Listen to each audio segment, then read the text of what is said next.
Olá pessoal, aqui é o Carlos Martins para mais um vídeo de mercado em 5 minutos, dessa vez para o dia 20 de 8 de 2015, com os fechamentos do dia 19. O Bovespa, que tinha segurado ontem nos 47 mil, já não resistiu hoje, já foi de novo para baixo, perdeu aí os 47 mil, já passou também da linha dos 46, né? A mínima do dia foi no 45.977. Tá certo que voltou bastante aí para fechar em 46.500, mas deu também uma martelada no próximo suporte.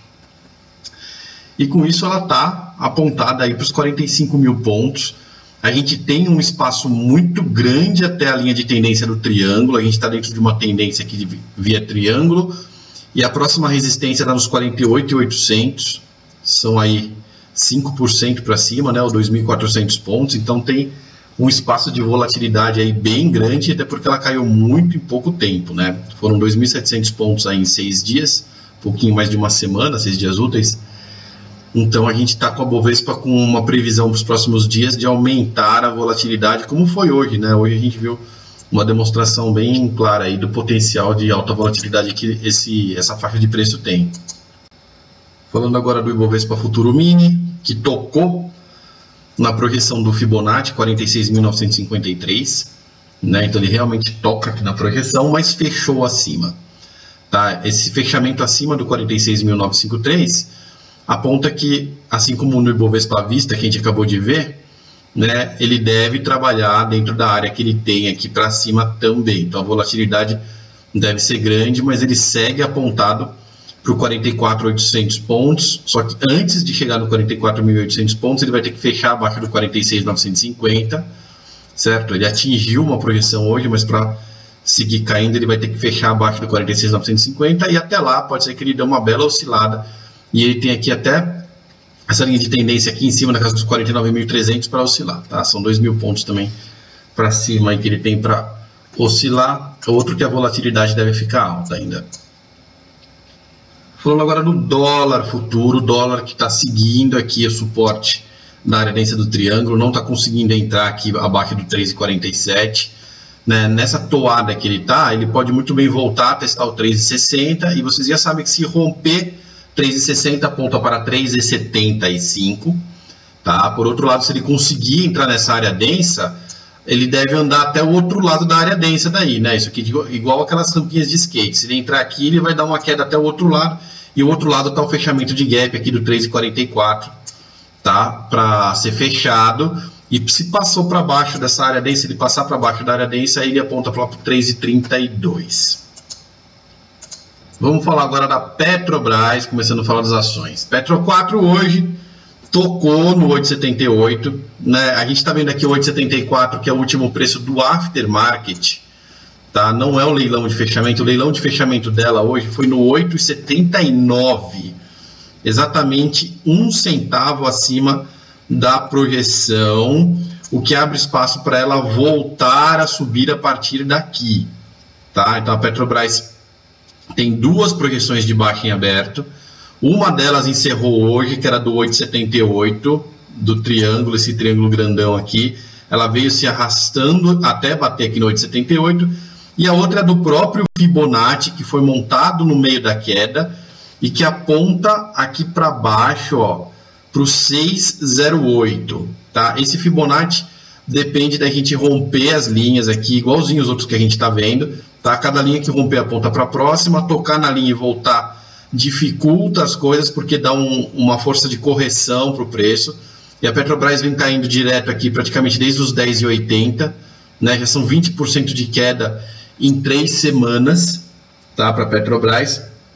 Isso, obviamente, aumenta muito as chances da gente ter uma correção de preço para cima, né? Não que vá mudar a tendência dela para ser uma tendência de alta, mas aumenta muito as chances de correção aí para esses dias que faltam, principalmente nessa semana, nesse finalzinho dessa semana que está em aberto, tá? Então a Petrobras agora ela segue com viés de baixa um só, porque a primeira projeção já foi atingida, mas tem previsão de correção aí antes de continuar descendo.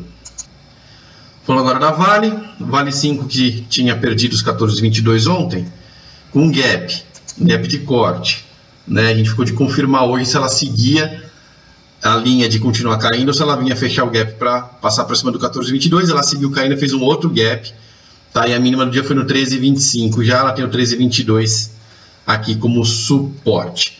Então a Vale, com esse movimento aqui, ela abre a projeção do Fibonacci para baixo de novo, tá? Ela fechou aqui no patamar mais baixo, né, do que a última mínima, abriu a projeção de novo, que a primeira parada é no 11,59, mas assim como os outros gráficos que a gente viu, existe, né, uma possibilidade de fechar os gaps aqui, existe uma possibilidade de correção nos próximos dias. A tendência está aberta para as próximas semanas, mas existe a possibilidade de correção para cima nos próximos dias.